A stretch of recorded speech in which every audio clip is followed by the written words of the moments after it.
This happened to me yesterday. I was attending a concert with my twin sister, who is 19, and my older sister, who is 24. The concert was in Los Angeles, California, at the Echoplex venue. To give some context about the location, Echoplex venue is located right by a place called Skid Row. This area is full of homeless people and drug addicts and is not in the best location. Since the concert was located in a bad area, my protective mom drove us there. She also brought a taser and pepper spray with her just in case something happened. I will later explain how this is relevant to the story. The concert was supposed to start at 7, and there were no assigned seats, just standing room only. So my sisters and I wanted to get there at least 3 hours before to wait in line so we could get the best spots to stand at. To describe the layout of the venue, the entrance of the venue was located in an alleyway. It was pretty evident that we were the first fans there.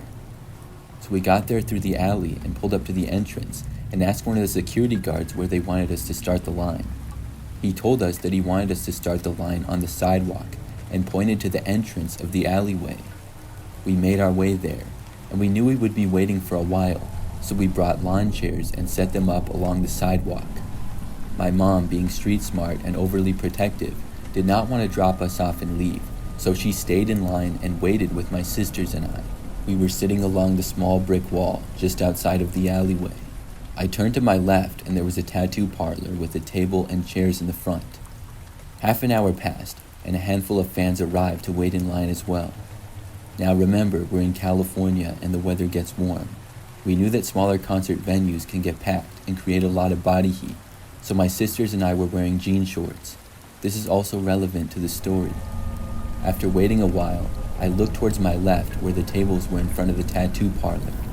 I noticed a short, heavy man wearing a hat, staring right where me and my sisters were sitting. It creeped me out a little bit, but I decided to try to ignore it. About 20 minutes later, a skinny man with black curly hair sat right next to the short guy with the hat. I noticed that the skinny man with curly hair was under the influence of drugs. The two men did not say anything to each other, but looked like they could be related. This made me more aware, and I turned to my sisters and warned them, saying, "Be careful with these two guys at the table. They seem suspicious." I tried looking forward to the concert, but I was terrified as I noticed that now the skinny man was starting to look at me from the table. He began to walk past the entrance of the alleyway and right past us a couple of times, and every time he passed by, I held my breath out of fear. Even the short guy with the hat would get up from his seat occasionally and stand right by us and was talking with someone on the phone. It became so evident that they both had their eye on us that we kept a close eye and remained cautious. We had 1 more hour before the doors of the venue opened when the skinny man walked right past us. He stopped and stood in front of my older sister. After he was done staring at her, he then moved on to me. He stood right in front of me and began rubbing his stomach and making the noise as if he was eating and was directly staring at my legs. I was disgusted and felt violated. It was like he was eating me with his eyes, and I wanted to scream at him and cuss him out. But remember, my chair was against the wall, so I couldn't back up. I did not freeze out of fear, but my mind was racing. I was trying to think of what to do. Do I kick him? Do I get up? I know that people who are under the influence can be reactive to sudden movements, so I decided to stay still. It was like a scene from Jurassic Park, and I had to stay still so the T-Rex wouldn't attack me. My mom was standing right next to me and clutching the taser, ready to zap him. She kept telling him to stop looking at her and back up. This made me feel a little more safe, but what was alarming was he was still not leaving after my mom's multiple warnings. Finally, my mom yelled for security, and he quickly left and retreated to the tables in front of the tattoo parlor. That was not that far away from where the short man was still sitting. After going to the tables, he was still staring at me with a big smile. When I told my mom that he was still staring, she looked right at him, and his eyes changed from my direction to my mom's. His expression changed from smiling to now angry, and a look of hate towards my mom because she got in his way. If you're wondering why no one in line helped us, most of the people who were in line were females who were just as scared as we were. The males in line froze, and when we told security about it, they said they couldn't do anything. That was because the line was outside of the venue, and they're required to only protect the inside of the venue. The girls behind us in line told us that as the man retreated back to the table, he noticed that my mom turned her back for a second. When she was turning her back, she joked with us how she was ready to zap him. Not even 5 minutes after the incident, the short, chubby man with the hat asked one of the employees of the venue what time the event ended. After that, he left without the skinny man. This terrified me because he didn't know anyone who was going to the concert and he didn't have a ticket, so why would he be asking that? I told my mom that I heard the short man ask the employee, and she told me that she would be waiting right outside the venue for us and to text her before leaving. Finally, it was time for the concert to start and the doors were open. As my sisters and I were walking through the alley to get to the doors, my mom later told me that the skinny man and short man were smiling, watching us walk in. We finally got inside the venue, and the thought and fear of the men stayed in the back of my head for a while. But eventually, I forgot about it and was able to enjoy my time at the concert. My mom texted my sister and told her that she called my uncle, who's a correctional officer. She told him what happened earlier, and he was upset and decided to make the 1-hour drive and wait right outside the venue for us with my mom. This made us feel a lot more safe. When the concert finally ended, we began to walk out of the venue, and I saw my mom and uncle waiting right outside. When I looked past them, I saw the same car the short, chubby man was in, right in the front, now filled with a lot of men in the back seat just waiting. My mom and uncle told us to walk in the other direction from the car, and so we did. Thankfully, we made it to the car safely and drove home. I don't know what the two men's exact intentions were, but all I know is it was not good. I'm just glad that we made it out safely.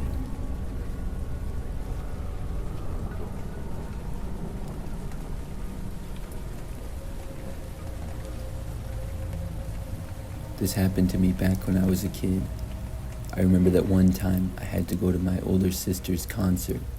She played some kind of instrument, I don't even remember what, but I was probably about 7 years old, and I thought that going to her concerts were so boring. I would have to go to them several times a year. One of them I went to with my parents and grandparents as well. I sat there for what felt like hours listening to various music. The concert was taking place in a local high school. It was not the high school that I ended up attending, but one that was a few cities away. I remember that after the concert was over, everybody wanted to go out into the main area outside the auditorium. I believe that it was the cafeteria of the high school, but there were only a few tables set up. There were tons of people standing around and talking. All of the kids who performed and their families and friends were gathered around.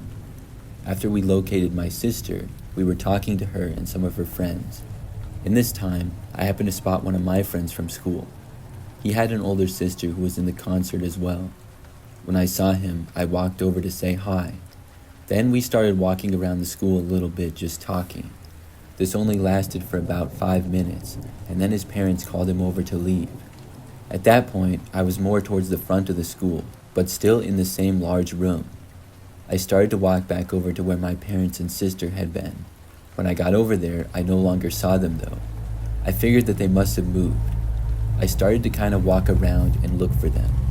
The place was extremely crowded. When I was sort of on the side of the room and still walking, this guy approached me. He asked me if I was looking for my parents. The way he spoke made me think that he either knew my parents or knew who I was, but I had no clue as to who he was. And for some reason, I thought that he either worked for the school or was involved in the concert somehow. I don't remember why, if he was wearing something that looked official or if I just assumed. But I know that I thought that he did, and I told him yes. He then said to follow him, and I began to walk after the guy. I know that we went to the end of the room towards the front, and then he took a right. At that point, we both started walking down a very long hallway. The hallway was quiet, and nobody else was in there. I remember wondering why my parents went down there at first, and then my thoughts changed from wondering why my parents were there to wondering if my parents were there. I was starting to get suspicious of the guy. My parents had told me many times not to go places with strangers. When we were towards the end of the long hallway, I saw the end was an exit, and these exit doors appeared to lead out to a parking lot.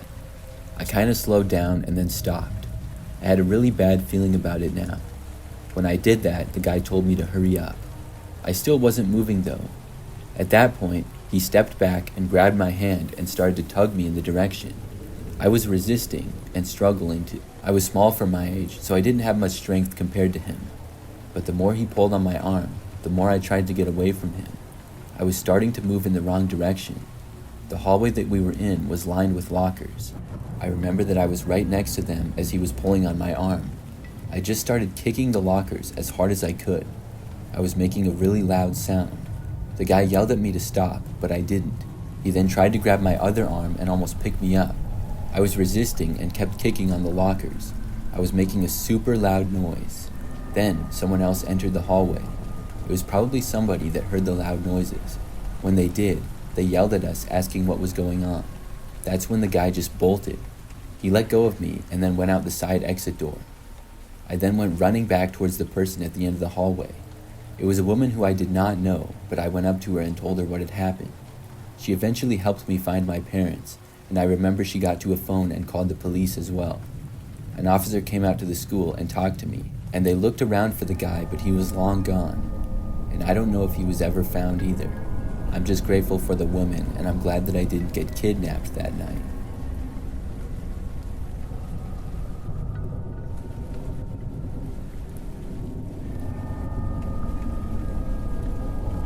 A few years back, I went to a concert with my best friend Paige. Paige and I were going to see one of our favorite bands perform live.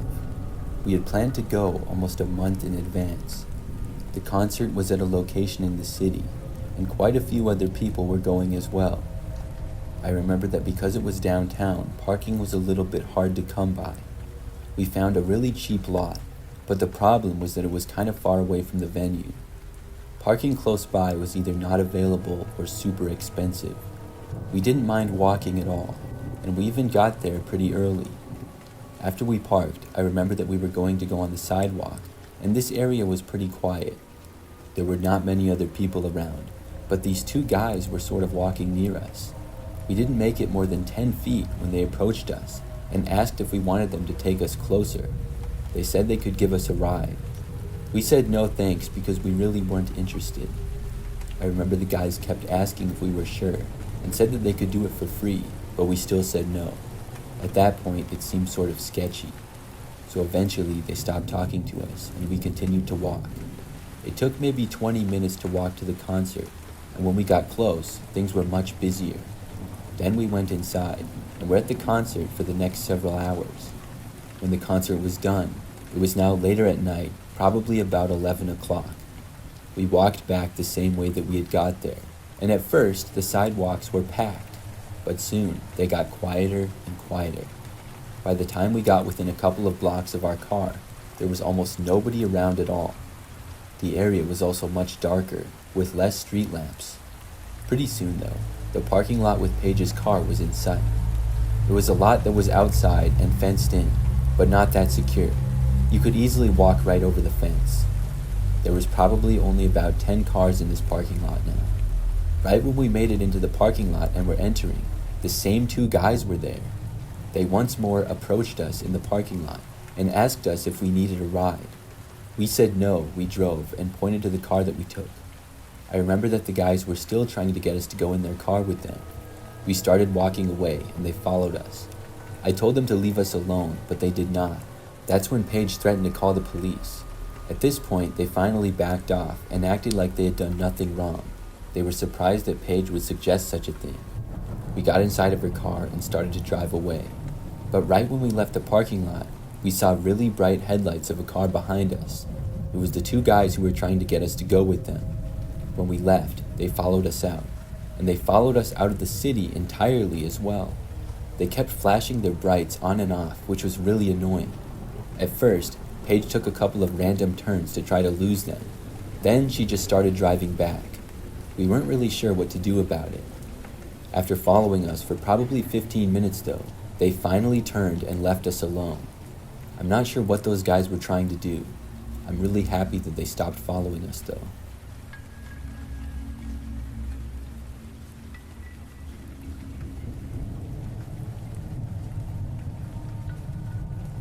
I remember I had a really memorable experience several years ago. I was 18 at the time, and my little sister was 15. She went to a concert with friends, and my parents told me that I had to give her a ride home. The concert was in the city, and it was a little over 10 minutes away from where we lived. I'm not sure if it was Justin Bieber or Taylor Swift or what, but there was like a million people there. So I drove down to the city and ended up getting really lucky to find a parking spot on the side of the street. I parallel parked just a couple of blocks away from the concert venue. It was sometime at night, and I think the concert was supposed to be ending shortly, so I texted my sister and let her know where I was. Meanwhile, the street and sidewalks were pretty quiet. I was guessing it would be chaos after the concert, so I really hoped that my sister would leave right away. As I sat there, I turned my headlights off and then just went on my phone. Probably 10 minutes into this, I remember hearing footsteps outside of my car. I figured that it was just somebody walking down the sidewalk, but I looked up and saw a guy approaching from behind and go right up to my window. Then he knocked on it. I rolled the window down a little bit and asked the guy what he wanted. I was afraid that maybe he was a parking cop and was telling me that I couldn't be here or something. But the guy just asked me if I could get out and help him. I asked him what he needed help with, but he didn't say. He just told me that he would show me. This guy seemed sort of suspicious. I told him I couldn't because I was waiting for my sister and I had to pick her up. He kept asking me and I told him no again. At that point, the man actually walked away. He went towards the back of my car and then went up back on the sidewalk. But he didn't keep walking away any farther. He just stood around on the sidewalk only like 20 feet away from me. Then I watched him take out a cigarette and start smoking it. I kept waiting for my sister. Several minutes went by, and this guy was still just standing there. The more he was standing there was making me uncomfortable, like I just knew that he was going to approach me again. I would say another couple minutes after this, I got a text from my sister saying that she was leaving now. At around this same time, I saw the guy in my mirror starting to approach again. The guy walked up and then tried opening my back door to my car, which was locked. Then he came over to my window and started aggressively banging on it. I didn't roll it down this time. I could hear the man starting to yell at me to open the window and let him in. I ignored it entirely. The man continued and kept trying to get me to open my driver's door. He even started kicking at the door with his feet. Had he continued, he probably would have put some dents in the car. But at that point, I put it in drive and pulled away. I went down the street and went straight to the concert venue. It was a basketball arena, and I called my sister and then circled the stadium until she made it outside. I briefly pulled over when she was by me and she got in. Then I headed home. But unfortunately, because I was so close to the arena, traffic was really bad. We were in a standstill for a while. People were honking and stuff, and we were barely moving. After sitting in traffic for probably 20 minutes, we had made it a little ways and were almost out of downtown. In that time, I remember looking around and seeing the same guy. He was walking down a sidewalk. And the crazy thing is that right when I looked over, about a second later he looked over at me. Our eyes locked for just a moment and then he started walking over. I couldn't go anywhere because of the traffic. The guy walked off the sidewalk and into the road and right up to my window. Once again, he started banging on it and stuff. I started honking and a bunch of other people were honking too. After like 10 seconds of this, he finally walked away again. Within 5 more minutes probably, we had made it back onto the highway and were out of traffic. Luckily, we made it back home okay and my car had no noticeable damage. Looking back, I don't know what that guy's problem with me was. It's so crazy how he saw me again and then went out into the street to attack my car.